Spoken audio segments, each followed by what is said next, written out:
Hey guys, welcome back. We are here for episode 4 of Rise and Grind from the Playing Field to Parenthood. I'm Alex Gomez here with my pal Danielle Laurie, and we are getting ready to talk all things youth sports.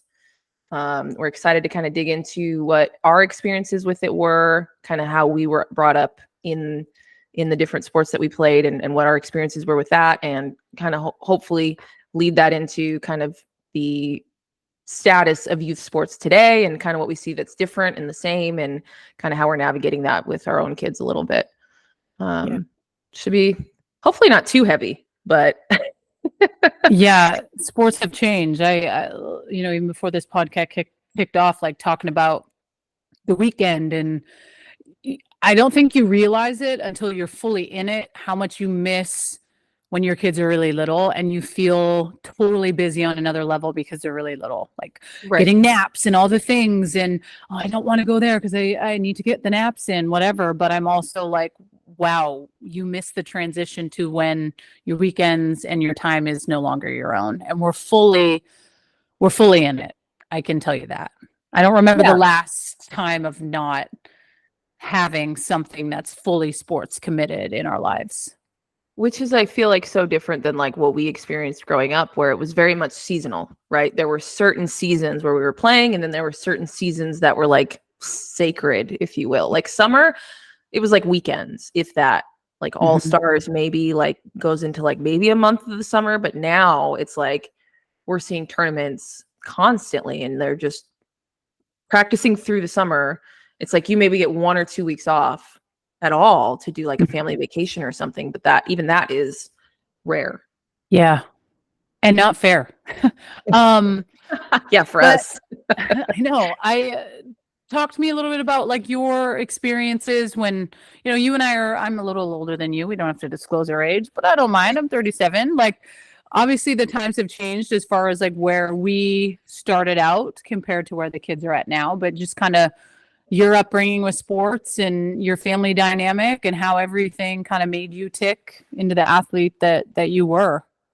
Yeah, I think the important thing for me to stress, and I want to make sure like our listeners understand, is like everybody's makeup of like what their family dynamic and what their experience is different, but it doesn't make anybody's less than or different. That like different is okay. Like it's okay that your family maybe looked a little bit different growing up, or like you had to do different things to earn money to like play in these tournaments or be parts of these teams. Because that's something that I experienced personally, where my parents, it was just like a rough situation where my mom and my stepdad, who I consider my dad, he basically raised me, went through a divorce when I was in high school. And so my mom also worked full time all the time, and she works at the post office. So she always worked on Saturdays. So it's like, I didn't always have somebody there at the field that was able to watch me, because she also would get out of work at like 6:00 at night during the week. So anytime we had games or practices and stuff, like I was very much had to figure it out on my own, where we had friends and stuff that would help out, give me rides and all that good stuff. And as soon as I started driving, like that helped a ton. But my parents being at my events wasn't something I was used to. It wasn't something I looked for. It wasn't something that I played with the intent of like knowing my parents were going to be there to like cheer me on. And I don't think it was a bad thing. I think it was just really different, because that's not what I saw around me. Like most of my friends had their parents there.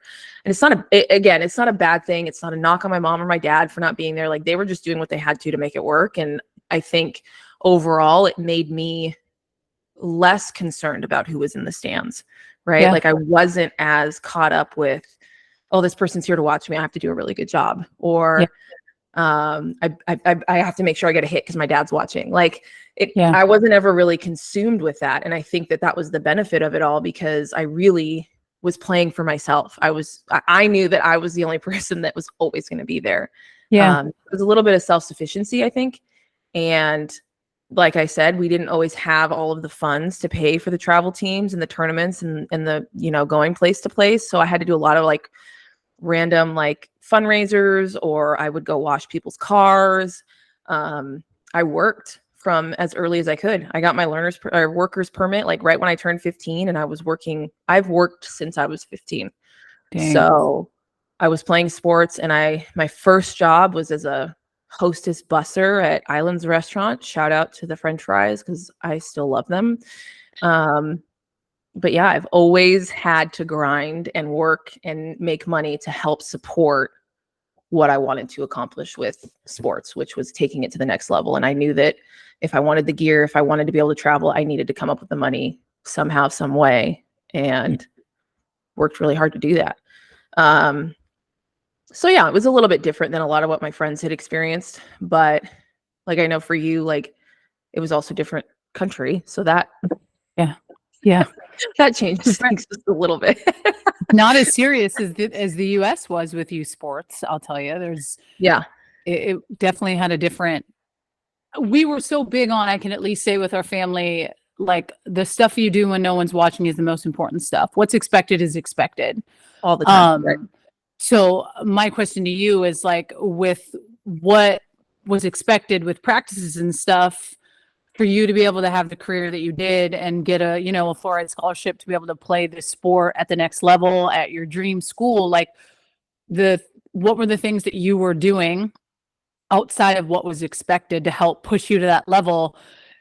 Especially if you feel like at times your parents, both were grinding separately, who was kind of there to help maybe push you to that next level or get you where you needed to be as far as like mentally, that extra push at times, because everyone needs something, because sometimes you go through that like lull of like, I need a kick in the ass. Yeah. That's an interesting question for me, because I feel like I've always seen my mom really grind, and seeing her go through that divorce, it just like she's always worked. She had me when she was 18. So it's a very different dynamic of a relationship, number one. And then also she's just always had to work. Like she's had and so I think that was very much instilled in me that like I was responsible for myself, and seeing that she was willing to work as many hours as she had to and still make it work with her kids. And me being the oldest, I think intrinsically I've always been driven like academically to like perform the way I was expected. I was the example, right? I was the one that everybody was supposed to be like. And there was a point in time in high school where I feel like I really let everybody down. Like I made some really bad decisions outside of sports that were like questionable. Like it's the reason why I keep such a hawk eye on my kids now, is because I made some bad choices. We all kind of go through that phase of like, everybody has these expectations of me, and I'm so sick of it. Yeah. I'm gonna like blow everything out of the water, and just like, luckily it came pretty early on, like freshman, sophomore year. So I didn't like totally tank my entire career, but it definitely, I think, changed people's perspectives in a way of like, just because somebody behaves a certain way all the time doesn't mean that like it's okay for us to keep expecting that from them. Is like, they still do need that reminder, like, this is what you're working for, this is what you're pushing for. So I do think there was a point in time where that kind of faltered for me. I kind of looked back and I was just like, why am I doing all of this? Like, what's the point? And so for me, I think the push came more from myself. I really didn't have, I think we've talked about this before, I didn't have a good experience with friends in high school. I didn't have a best friend. The friends that I did have were a little bit shady, were a little bit mean girlish, and I got a lot of bad rap for being good at sports. And I hung out with guys a lot. Like I just meshed well with, like, I just was that kind of a person. Didn't go out and drink a whole lot, didn't like party, didn't like, I was very focused, like hyper laser focused, because I knew that was my way out of the situation. Like I knew that was what was going to have to happen in order for me to change the narrative. So yeah, a lot of it came from myself. I mean, I met Mike, my husband, when I was a freshman in high school. So yeah, we met in confirmation class. He was actually dating my friend at the time, but I totally got her permission. That's good. Before we started dating, like 2 years later. Like we didn't start dating then. Like we were friends for a long time. But as soon as we like, it just, I've always just had my sights beyond the immediate future. And sometimes I think you miss out on stuff because of that. I do feel like I missed out on a lot of experiences as a high schooler just because I was so late. Like I can't get outside my lane because I really need to get this accomplished. But I would say Mike was a really big motivator for me. He knew that I was trying to go to college and he was very supportive of it. He was willing to we were willing to break up over it basically because I was going to be long distance for 4 years. And for him to do that, that's super selfless. And he was super, like, I know it's probably, I don't know how, it's just weird to think about like our kids ever being in that position. And like the thought of my daughter having a man in her life that's like, she cares about, she loves him, but he's basically like able to be that rock for her when I had all kinds of daddy issues of myself, of like my own. So I think that's where a lot of it came from. It was internal, but then it also was meeting Mike when I did and having that extra push of somebody in my life that was willing to like be on my side and be my cheerleader and push me.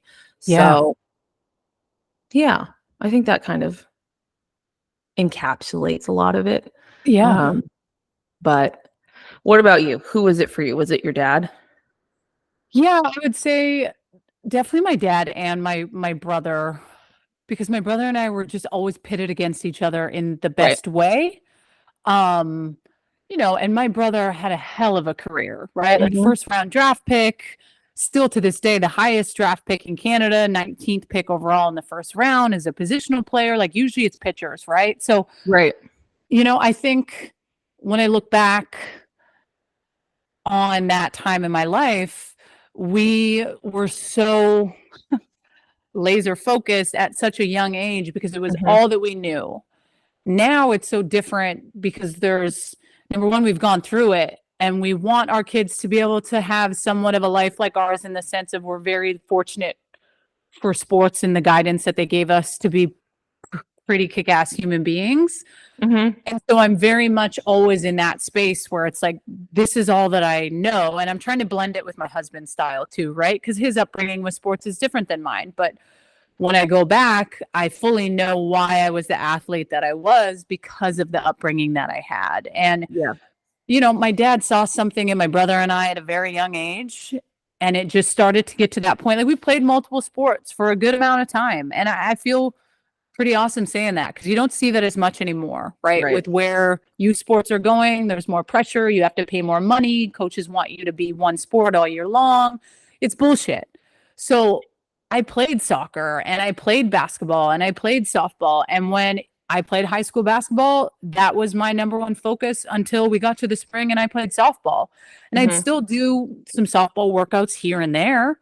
But basketball was my focus and I was a kick-ass basketball player and we had such a good team that it made me a better competitor when I got to the spring season for softball. And the thing about Canada, like we didn't have high school softball, we don't have high school baseball, we don't have high school football. So it was different. It's not like here in the US where like you kind of take a break from your club teams or select teams and then you focus on your high school ball. It wasn't like that for us. But even when I go back to when I'm age 8, 9, 10, like at times my parents made the effort in the summer to give us a 2-week camping trip. And the crazy thing was that like it wasn't a 2-week camping trip where we go and we're literally just camping and having the time of our lives. Like if we camp for 2 weeks, probably 8 out of 9 days we always camped near where there was like softball, baseball fields, and we'd get up in the morning and my dad would take us and we'd go to these fields and we would go and we'd train for an hour, 90 minutes, and we'd come back, he'd cook breakfast, and then we'd have the day. And I'd wake up and I would just sometimes dread it. And every time that like dad voice of like, hey, it sucks now, but when we finish, you're going to feel that much better. And that shit always stuck with me because we're not always in this place where it feels good, because it doesn't. Majority of the time it doesn't. And now I feel like we live in such a different world where it's so much a comparison piece, right? Everything's social media, everything is college driven and these scouting camps. And if you're not thinking about how well someone else is doing, you feel like you're falling behind, but how do you stay in your lane? And so I always was in that mindset of like, shit, I got to do what I got to do to get where I got to go. And this is the path that I only knew to get to that space. I can look back now and say like that I'm not the person or the athlete that I was without playing 3 separate sports and enjoying and getting coached by different people and being around different teammates. Basketball was my favorite sport out of everything. And that's Maddie's favorite sport. And Maddie's a kick-ass softball player and soccer player. Yeah. Audrey loves basketball too, because it almost felt like there was not as much pressure with basketball. Right. It's your fun sport. It's your sport where you're not thinking about having to be the best all the time. That's how I was with soccer and volleyball. The exact same thing. It was like I was playing so free because I wasn't so consumed with the idea that I had to get a scholarship or I had to be like watching my back all the time. Yeah. So I totally get that, because I think I told you too, is I was better at soccer than I was at softball, but I have asthma. So when you sit there and you're like logically like, okay, if I'm going to pursue something and really put all the effort into it and the money and the time, you want the one that's going to most likely reap the most reward. And so when I sat there and did that, it was like, okay, softball. But like volleyball, I'm not like a tall person. Like I'm 5'5". Be a libero. You be the libero in the back. That wasn't even a thing when I was in high school. That's how old we are, right? It hasn't always been a thing, the libero. So, and you say libero, I say libero. So that's Canadian. That's another thing. No, that actually became a thing while I was in high school. So when I started, it wasn't. By the time I graduated, it was. That was also when they switched the scoring, where it wasn't like somebody had to have possession in order to score a point. It went to just everything was a point. So that switch happened when I was in high school. But yeah, like 5'5", can't jump for crap. Like it was not going anywhere, but it was so much fun to play volleyball because it was just so outside of that softball world for me. So yeah, I think we're really trying to keep, because really all my oldest, Penelope, has played is soccer. She's tried a couple other things. I tried coaching her in softball. That didn't go well. Again, she was 4. So maybe we might be able to like try again and it might not be the same, but I worry about coaching her and us butting heads and losing pieces of our relationship because of the way you have to have a relationship on the field as a coach. Yeah. And so I don't know if that's a battle I want to fight, but I also know that if she's going to play, I want to make sure that whoever's coaching her at least knows what they're talking about. Yeah. Amen. That would be 10 times worse for me to like be on the sidelines watching them tell her to do something wrong and then having to bite my tongue. But then it's like, but you sacrifice that by not coaching her. So what do you do? Like that's another episode in itself. I coach Maddie. I'm on board. We're traveling, we're going, we're doing all the things. That's a whole other can of worms to dive into. Because I have my same issues with it of how I approach it, and doesn't mean that it's always glorious, because it's not. But at the end of the day, the things that my dad would talk to us about and the coach that he was to us was a battle at times. But I think the one validation that I did always get, and he was tough, man. Like we'd go home on car rides and have a shit game and he'd lay into us and he'd get pissed off. And listen, that's not always what you want to hear. And this gentle parenting style that people are all about, like you can live your life. That's totally fine. But like, I have to be able to hear the message and appreciate the fact that it's coming from a place of like, I should expect more for myself. I should go into those games and know that if I don't perform, there's not an excuse for it. You can have a day where you shit the bed. That's totally fine. But the one thing that my dad would always do is he'd have that hard conversation first. And then it would always be validated up with like, but at the end of the day, like you're my kid and I love you no matter what. Like you always knew that you were okay. And that gave me the peace of mind with knowing, and trust me, we get in our battles. My brother got in far greater battles than I did with my dad. Oh, I'm sure. They're two dudes. Yeah. God, my brother is headstrong. Probably the most headstrong guy that I've ever met in my life. And you tell him one thing, he is opinionated AF, and that's how he sees it. So for him to see it from a different lens is really, really hard. I felt like I was at least given that trait where I can hear it and, okay, I get it. I may not like what you're telling me at 14 years old, 15, playing high school basketball, but okay, I'm going to learn from this. I'm going to get better. And I've Yeah. always appreciated that piece of and the honesty with my dad. My mom was always this soft landing for me. She was always Yeah. like, hey, she could tell when my dad was being too tough, or hey, they're super busy, they need a break. And she always was that. And my dad was always a tough one. But at the end of the day, if you don't raise him tough, I don't know if you're raising him always right. Like, Yeah. Gentle parenting. I scary. understand the concept. I understand maybe the motivation behind it, but there is something so uniquely strong about a kid who can go toe to toe with a parent, Mm-hmm. who can really just not necessarily rage at them, but really just get it out. And the Yeah. parent to have the freedom to do it back Yeah. is like, I love you. I will do anything for you. You could murder somebody and I would still be on your side. However, I do not agree with the decisions that you're making. Yeah. And that's coming from that place of love. Like to Yeah. be able to have those types of open conversations. One of the things that I've seen that I really am trying to like bring forward as my kids are getting older and playing sports, and we have more of those deeper conversations about like motivation and what went wrong and mentally where are you at, is after a game, there's this thing that I saw where it says if your player, your kid, keeps their hat on or their uniform or something, like some kind of signal on, they're ready to talk about it. If they Mm. take it off, they need a little bit more time until they're Mm. ready to like visit what went wrong. They know Yeah. that that conversation's coming no matter what, but you're giving them a little bit of power in saying, are you ready to talk about it now, right after it happened? Or do you need a minute to digest and then we'll talk about it in a minute? Like, do you just need Yeah. a quiet ride home? Like, Yeah. Yeah. because we didn't always get that, for sure. Did not always get that quiet ride home where it No. was just in the car, immediate, like, what the fuck? Yeah. It's hard. Yeah. It's really hard. And I feel like I have learned when to say things and when not to, and things that I really respected and appreciated about my upbringing with how hard that piece was, and things that I wish maybe weren't as tough. Listen, the straight and narrow line that we were on kept me out of a lot of trouble. It Mm-hmm. really did. And there'd be times my brother could go to parties and I couldn't. And there'd be times where I'd be so frustrated and mad that he could go do those things and I couldn't.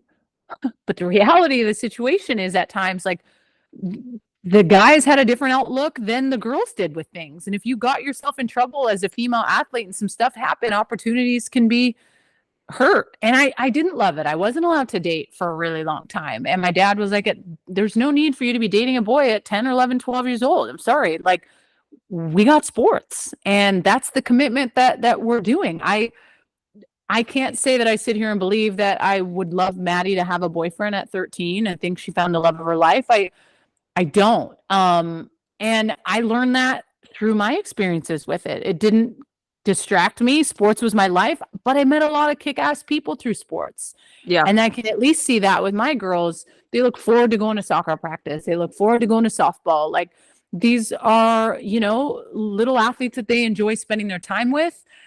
And they're like-minded in the sense of like, hey, we're all have the getting same- better. Yeah.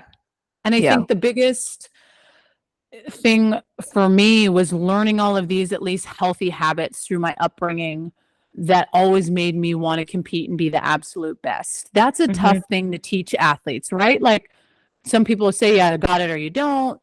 But I was definitely a believer in the skill set that I learned throughout all of that, of like the attention to detail and working hard and pushing through when you don't want to. And shit, I mean, my dad made us run track and field and run the 400 meters because it was the hardest race to run mentally on you as an athlete. You can't Yeah. sprint it. You can't jog it. Like, I would throw up before the races and dread doing it because I knew how hard that race was. So it's like we would be put in some situations that maybe people look at now and go like, damn, I'd never want that for my kid. But I was a hell of an athlete, and so was my brother. And we were able to do some pretty incredible things through sport and play at the highest level each of us could have played at. And sometimes it takes that hardcore parenting style of, this is the way that we do things. You may not like it, but this is what we're going to do. And you have that battle, you get through it, and you come out on the other side. And say that all the time. I'm not living the life that I have been so fortunate enough to live because of this sport, Because my commitment, right, and being able to right. meet my husband and have this family and this lifestyle that I love so much. I'm so grateful for sports because it's kind of laid the foundation for how we just go about our business. And I'm not saying that I love where youth sports are at now. No, I don't. I don't love it no. at all. Um, but back in the day, those were the good days. You didn't have the social media. You didn't have the distractions. Like, you weren't worried about going out somewhere and someone videoing you and posting it online and all the things. Like, I had the same situation as you. I had a lot of asshole people at school. The amount Yeah, of jealousy that was going on with people who felt a certain way about my brother and I and our skill set. But people hate what they want to be. People hate when they see that you're killing it and doing well. And that to me is always a sign of respect. I'm gonna tip my cap to you. You hate me, I'm doing something that like makes you feel a certain way. And I'm okay with that. As long as I'm not ever hurting somebody intentionally, as long as like we're committed to like being good human beings and working hard, you're going to threaten some people along the way. And yeah. that's always how I looked at it, you know? Yeah, it was always and I was such a people pleaser in high school too, where I felt like I was trying so hard to just make everybody happy, like whether it was my parents and playing really well, or it was my coaches and playing really well, or my friends and just like letting things ride that I shouldn't have, like I should have said something about, or I should have stood up about. But I think, going through college and really changing that MO for myself is like, I'm like the complete opposite now. It's like if you're gonna do something I don't like, my husband worries about me in the group chat for like our teams because he's like, you're stirring the pot right now with what you're saying. And I'm like, why is it a problem for me to voice my opinion about something if I don't Mhm. think it's right? I'm Yeah. not saying it maliciously. I'm not trying to be a bitch. Like, I'm just saying I disagree with this decision. Can we talk this out? Can Yeah. we evaluate other options? Can we really look at this, take a step back? I'm going to use the example of they have these cameras now that track the soccer games. You've probably Oh, seen them, yeah. like the Hmm. trace cameras, right? Yeah. Not trying to like copyright anybody. It's just those cameras that everybody has at the Yeah. soccer games. It's like a big thing right now. And my opinion is we don't need those yet. Yeah. As parents, we're already recording everything. Number one, like I still record on my phone even when they have those because it's not great quality. Number Yeah. two, what is the point of that? Yeah. Is it to have the kids go back and watch tape? Because I'll tell you right now, my kid's not going to learn anything from that at 10 years old. Yeah. It's just not going to happen. Not in Yep. soccer. Like softball, maybe if you're watching a swing and you're seeing where your hips are dropping or your hands are dropping, something like that, maybe. Yeah. But again, in soccer, it's like, it's not as much. It's not as emphasized to like be able to go frame by frame. Yeah. Is it to have film for recruiting? If that's the case, hell no. Oh, they're They're, 10. they're 10, right? Like that doesn't. And then one of the other arguments was, so other parents who don't live close or like family members can watch the games. Again, I'm recording everything anyway. Like my Yeah. opinion was that we didn't need it. And so I think things come up like that. And then people are like, well, you're just like trying to be difficult. And I'm like, no, I'm just telling you guys, like, this is more money that we're spending to get Yeah. these cameras. For what reason? Like, what is the motivation? And if the motivation behind it doesn't make sense to me, then I'm not going to So do that. You want to do social media for a team? No, they're way too young. they're I mean, they have a 10. social media for my daughter's team, but it just comes from the organization in itself, and that's what they expect. I I agree with you. I have a friggin' social media Instagram for Maddie. I post stuff on there, Right. but it's not ever coming from a place of like I'm doing it so my kid's going to get recruited. I simply do it because I feel like people have enjoyed my journey in sport. And now they take a tiny piece of that and they can kind of see it through the lens of how I parent and where my kids are at. I don't ever do it for a competitive edge or to try to put Maddie in a position to get XYZ. My brain does not think that way. Right. I hear you though, in the sense like I never want kids to start to feel, oh God, am I going to get recruited? Am I not? Or starting to think that 10, 11, 12, dude, it's way too young. anybody listening, we're telling you right now from two people who've been recruited, who've done the recruiting. Yeah. It's way too early to be making, number one, that type of a statement to your kid to say you need Yeah. to do this so that you can get recruited. And number two, you're basically telling them that they don't have a choice moving forward, whether or not they want to do this. And it's Yeah. way too soon to be saying that. Like, they have so much growing to still do. What if they decide they start lacrosse tomorrow and that's their new passion and that's what they want to go after? And you're causing this internal struggle with them. Like, oh, maybe they don't want to tell you that they love it more than they love softball. You know, Yeah. I think it's our responsibility as parents to keep that as wide open for them for as long as possible. Yeah. To keep giving them those opportunities to try different things, to really like put themselves out there. Like I told you, like Penelope's doing theater this semester. Like she's in a musical at school. I can't help her practice, can't help her. Like that's way outside lines. way outside my comfort zone. But she loves it. Like she's very much the performer, theatrical drama queen that she is, and she's loving it. And so we're going to support her in that. And I think my husband is struggling because she's at school until 5:30, 4 days a week. Mm. And I said, if it was a sport, you would have no problem with that. But because it's this different thing that neither of us have ever really done, it's a little bit outside that comfort zone. It's a little bit like I'm way more hesitant because it's time away from family, right? Like for us, we're very much like we do a lot of things together. We don't do sleepovers. Like we're very close knit. The six of us, we moved out here to Texas by ourselves. Like it's just us. Yeah. And we're very protective of that. So taking time away from that family time, that's a lot of hours. Yeah. So he's getting there, but we want her to know that her priority is still to her family and that this is a fun thing to do. Yeah. But it's not ever going to take the place of her normal responsibilities and expectations, homework, that kind of thing. So it's a balancing act for sure. But I'm sure a lot of people are also struggling with. I think the biggest issue with where youth sports are at now is you have parents that haven't experienced it and don't know. Okay. So those two combinations together create a tornado effect in, oh my God, tell me what I need to do. Tell me what is the right road to go down. I'm seeing all of these things on social media and expectations of where a kid should be at this age, what these kids are doing, the skill set that maybe my kid doesn't have foundationally. There's a lot that parents don't know because they don't know. And I think that's the hardest part. There's so many damn youth sport teams with not always the best coaching. And then on top of that, they're all money grabs, a lot of them. You're spending out the ass money. And on top of it, you're feeling this sense of pressure that okay, my kid just needs to focus on this. How can I afford to have them play select soccer, select softball, select basketball, miss basketball to go to a softball practice or miss this? And then it's just this hell of a web. And we go through the same thing and we have issues with it. And I have to be very to the point where I'm like, bro, she's 10. Okay. She's got to miss practice. She's going to miss practice. So you can be pissed off about it, but I don't care because I'm her parent. And at the end of the day, she's going to do this.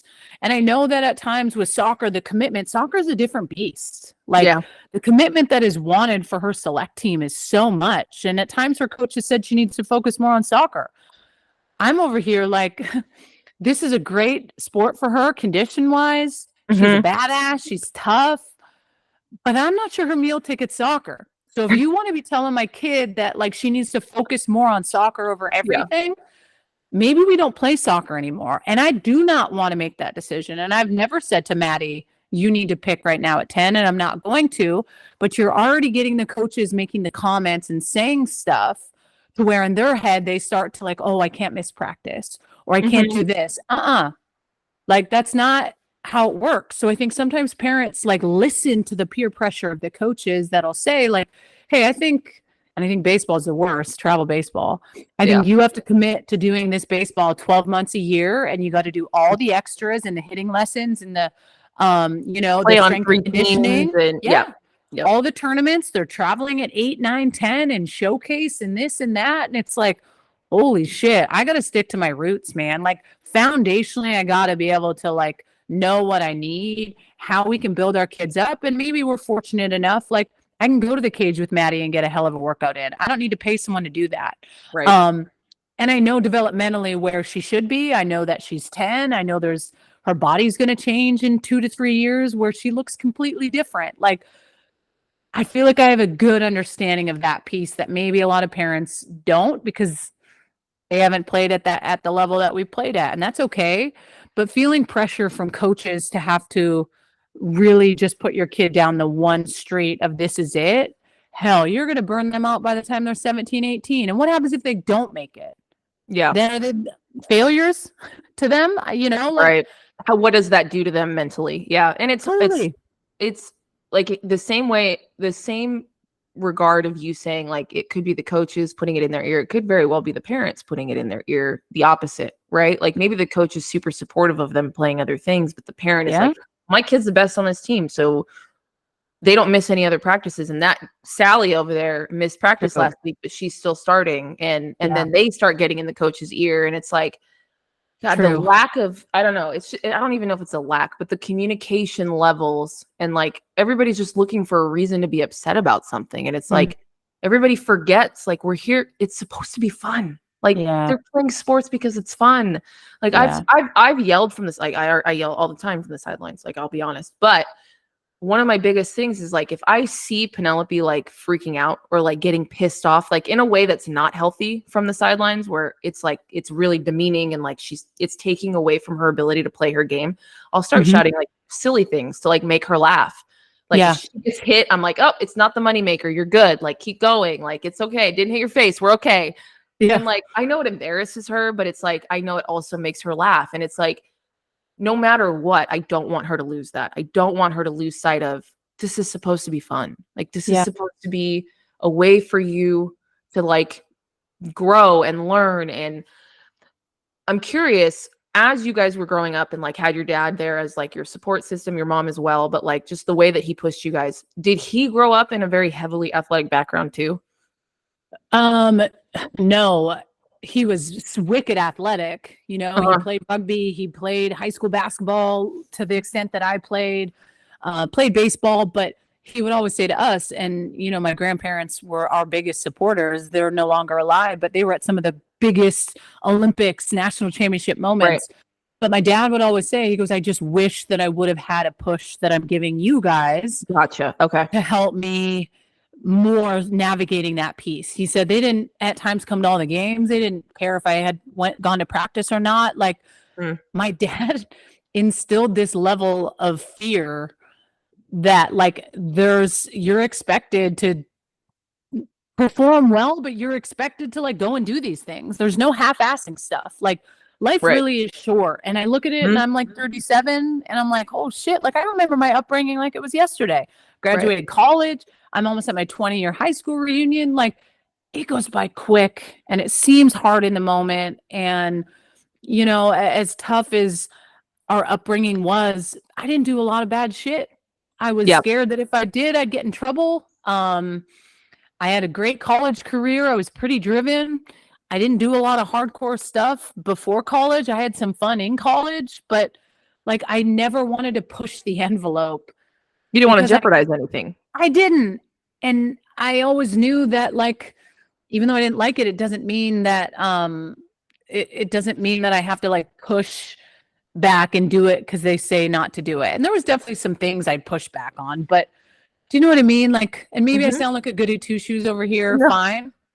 But I hope that I can take that piece of the parenting that I learned and combo with my husband's, because he's very opposite. Like, his parents were always there and took him, and he was the golden child as far as his athletic career. His brother and sister didn't really play sports to the level that he did.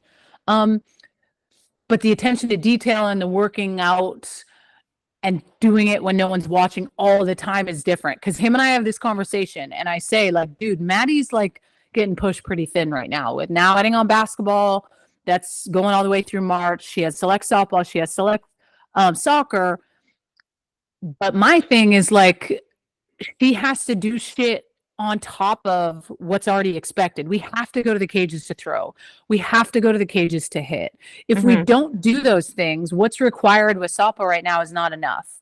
And that's the fine line that at times I need to figure out because I have a tough time with it. Because basketball is awesome, but she just has her required practices. Maybe we do some stuff on our own. Soccer, I don't really know. I love being a spectator, but we're not going to do an extra soccer stuff and extra trainings and paying someone on the side. We don't have the time. And anytime we get a break, she gets to have some fun with friends. Don't get me wrong. But anytime we get 2 hours, hey, let's go to the cages. Like, let's go get pitching in because we don't get to do it enough.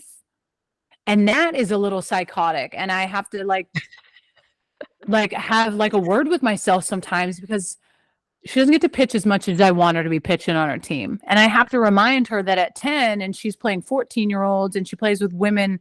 I say women because some will look like women that are 2 years older than her. She's playing with chicks that are 2 years older. It's not that she has to play catch up, but we have to put in the work to build the confidence to believe that when I'm put in there, that I can execute my job. And being able to put in time outside of what's expected is what gives you the confidence in the moment to go, okay, I fit in. I know what I need to do when my number is called. Because if you're not getting that in the big moments, we don't just, oh yeah, I'm ready for it. Shit, we earn that. We earn that by going and putting in the time. Yeah. And we don't always have the time. And when we do, sometimes she's tired. And that's where we will battle as mom and athlete. Because if I'm taking an hour out of my day, I want you to come there with a good attitude to work hard and we will get better. And then I catch myself being like my dad, like, we're going to go here and we're going to work hard and you're going to leave and you're going to feel better because you put that time in. Yeah. So it's this balance that I still try to navigate myself. I get when she needs a break. I also want to instill this level of work that she can understand that's not only for the sport, but for this like life piece, right? Like, hence why I think you see or hear like how much I appreciate like my routine with working out and going to the gym and having that time. Like, it's all that I feel like I've ever known is like putting in the time and the routine. And when my routine's disrupted, shit feels like that the house is going to burn down. It's all I've known as an athlete. So sometimes I get out of sorts when stuff is just sideways. But clearly I still have some issues. It's issues. It's just, it's tough because it's similarly, like my parents didn't play. They didn't do anything like athletically. So it was like the push came from a different place. And so you translating that into a healthy push because we know what we're talking about is different than because we don't know what we're talking about. So we're just going to push them anyways. So I think that that's an important part of like getting them to understand because they're our own kids. Like, I know you think I'm crazy, but I'm really not. Like, I really am trying to give you the best opportunity that I can to succeed. And you might hate me for it now. Yeah. Later in life, you'll feel better about it. And, you know, we can only hope that that's how they look back on it. But we only get one shot at this. So I don't think it's meant to be one answer fits all. Yeah. Well, the amount of times that I say to Maddie, like, hey, hun, like, I'm your mom. I'm not just cut out to be your friend throughout this. I'm not going to say the stuff to you all the time that makes you feel warm and fuzzy. Like, I'm going to say the hard shit to you. And I know when I've learned her love language to a T because she is just like my husband. She is a words of affirmation. She wants to like be told all the time that she's doing a good job and that you're so proud of her. And that's not my husband's like, tell me you're proud of me, but different. But like with sports, that's what I've learned. And I have to reiterate to Maddie that like outside of like the parenting piece with sport, like I can't just always come up to you and be like, Maddie, you're just doing the best job. Like sports are hard. It doesn't work like that. Yeah. It doesn't work like that. Like, I'm going to get on you when I need to get on you. And when I don't say something to you, that's the time to be worried. And I've found now my biggest thing is since Lawyer Malloy is, you know, he's had 3 girls that are in college softball, Amira Washington, Kiki Malloy at Tennessee, Tia Malloy's at Oklahoma now, and his daughter plays with Maddie. Lawyer is my outlet. Lawyer, go talk to Maddie for me, dude. Go get in her ass right now and tell her attitude's crap. She needs to be better. And then that takes it away from me having to be the bad one. And I've appreciated that so much because you don't always want to be the bad one. You don't want to be that person and they dread it. So I feel fortunate that he's in the mix now because number one, that family and what they've been able to do in the softball world with Right. their children is incredible. So to have someone that has been through it who can kind of help navigate that, but also be a partner in the coaching gig to your kid to help them when they're going through the ups and downs. Cause then you don't always feel like it has to be you. Well, I I think that's think so has been, similar. Yeah, that's so similar to just like at home. It's like you yeah, and your husband have like you have a give and a take, right? Like you guys can read off of each other. We're the yeah, same way. It's like if I'm going hard on Penelope and he's coming in, he's like, oh, you yeah, take it back just a second.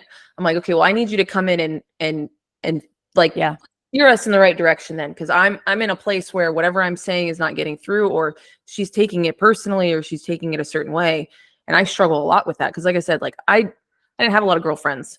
I don't yeah, communicate the way that sometimes needs to come out. It doesn't always come out the right way. Like I say yeah, it, I don't mean anything by it, but it sometimes it has that bite to it without intending to. And so yeah, I see like, and yeah, and hers I think is very similar. She's very words of affirmation. She likes to give herself gold stars. Like she wants to be like, they want that yeah. positive always. They just want, or she'll do something. She'll be like, hey, did you see what I did? And I'm like, yes, I saw what you did, but it's not, doesn't count if you tell me that you did it. Like, like let me notice Totally. that you did something right and then give you the Yeah. praise. Don't come begging for it because, Yes. and it's hard because they're the oldest and they're girls and Yeah. damn it, It's a fine line. we It's a had to have fine girls line. first. Yeah. But I say to Maddie all the time and Audrey, I'm your parent, I'm not your friend. Like there will be a 1000%. time and I look at my relationship with my parents now and I want to spend time with them. I want them to come down and see my children. I want them at sporting events. I want to sit and have a drink and watch a baseball game with my dad. Like my goal is that I want my children to respect the boundaries and how hard we are on them for a reason. And one day when they maybe are in this situation with children, they Yep. can look back and know that the path was the right path and my parents are the people that I want to hang out with and spend my time with. And that to me is the cherry on top of all of it. Like, didn't Right. always love my upbringing, wasn't always glorious. It was hard. We had to work our asses off. But those are the people I want to hang out with because I am who I am because of them. And we have a blended family with my husband and his parents, and they come and visit from Boston. And, you know, his upbringing was different than mine, but I also think that's what makes us cool parents. I'm a hard parent. He's a little bit more pump the brakes, a little more relaxed. And that's awesome. And I don't mind being the harder parent as the female and having two daughters. The same Mhm. sex parent to me is the example for these kids to how they carry themselves, how they speak, how they go about their business. Like, yeah, the dad needs to love them. We don't want them to have, you know, a dad where they feel this sense of, I'm not going to say daddy issues in a bad way, but need something from someone because maybe their dad wasn't what they wanted him to be when they were little. And I love Andrew. He's so great with those kids, but I'm hard on them because they're girls. And I Yeah. know And how he's hard the not world because they're is. And he's girls. not. Yeah. Yeah. You know, the world is harder for females than it is for dudes. Oh, a It thousand just percent. is. Well, and that's the thing is like I might be critical of the way that my husband treats our two girls differently than he treats our two boys. But then I Yeah. take a step back and I'm like, well, I didn't really have that with a dad. I have a dad figure, but it was very it's very misjumbled. It's just very Yeah. crazy. And so Yeah. I can't really be one to judge that he does know what that looks like. He has a sister, he has a dad. Like he knows and the Yep. type of strong male that he is in their life is going to be so beneficial for them in the long run because like I know I struggled without that. I struggled Yep. throughout my career without that. And so his take and his approach to parenting those girls versus parenting the boys, and it's flip-flopped, right? Like the girls can do no wrong with him and the boys, oh my gosh, you come near my boys and it's a bad day for you because it's Yeah. just different and that's Yeah. okay. Like there's a Yeah. reason behind that. Like there's a reason. And I wish Mhm. more people would understand that like when we say that there is nothing like having those two parental figures in your life as you're Yeah. going through competitive sports, it's so important. Amen. Um, It's so important. Even if both of them can't be there all the time, just knowing that they're both supportive of it. And, we split all the time. We have to go two ways because we have to be four places at once. But as long as one of us is there, like they know, like we have one person there. And I think that was something growing up that was really hard for me. And it's really nice to know that we can give them something different, that we've both made that commitment to be there all the time, and cheers to strong men raising strong little girls. Cause totally. Yeah. They got to conquer the world.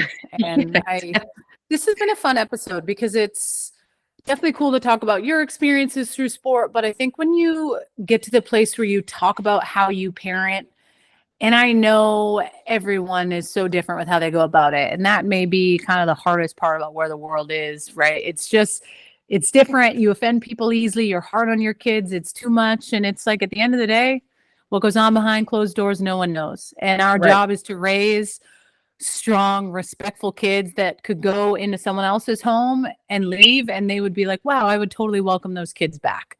Like, I don't want to raise assholes, right? Like, and they can be assholes to us. Well, at times. I remember that's what they say, though. However they behave at other people's houses, that's what reflects on how you're doing as a parent. Yeah. And they can take some stuff out for sure. Right. I want them to feel comfortable to push back with me. But the minute they walk out that door, they know that there's a level of respect and an aura, an impression that they're giving off that they need to be in line. Like, they need to understand this is how we behave. Because, like, yeah, for sure. I get what you're saying. Yeah. But sports are kind of the coolest thing I think that we can give our kids, whether they're really good and excel or whether they don't. Like, there's stuff that they learn with whatever level that they choose or want to get to. But the focus and the attention to wanting to be great at it and the skill set that you need to do as far as like training and putting in that time, it gives you another level up in this world to understand what happens when you don't get a job opportunity. You apply, you don't get it. Okay, now what? How do I come back from that? Right. It just gives you this different sense of confidence that you can do hard things. And that could be like anything. It could be theater. It could be ballet. Like, it doesn't just have to be this hardcore sport or basketball or soccer, but getting your kids focused on something to understand that every day we should kind of have a motivation of this is why we do what we do, I think is the coolest gift that we can give them. So this has been a fun kind of episode to hear, like, your upbringing with it and my upbringing and the good, the bad that we experience. Like, if this podcast gives someone a little bit of a deeper perspective on some things, like, that's the job well done by us, Yeah. Everybody's journey and background, families, they're all so different. So it's like, I think we're both a really good example of, like, you can come up one way and still be successful, and you can come up a different way and still be successful. And it's those core values, it's those core expectations and that grit and that determination that is the same across all boards. That's what's more important than, sometimes the journey is it gets a little crazy, but that's okay. Right? Like, as long as you keep your eyes on that end destination, make anything happen. So thanks for tuning in, guys. That was we got kind of deep on that one, but we'll be back next week. I think we're gonna keep this one a surprise, the topic for next week. So tune in and make sure you guys give us a follow. Leave us any questions that you have, anything specific you guys want us to go over, questions that you have about our experiences or resources that we've seen and appreciate and support. Let us know.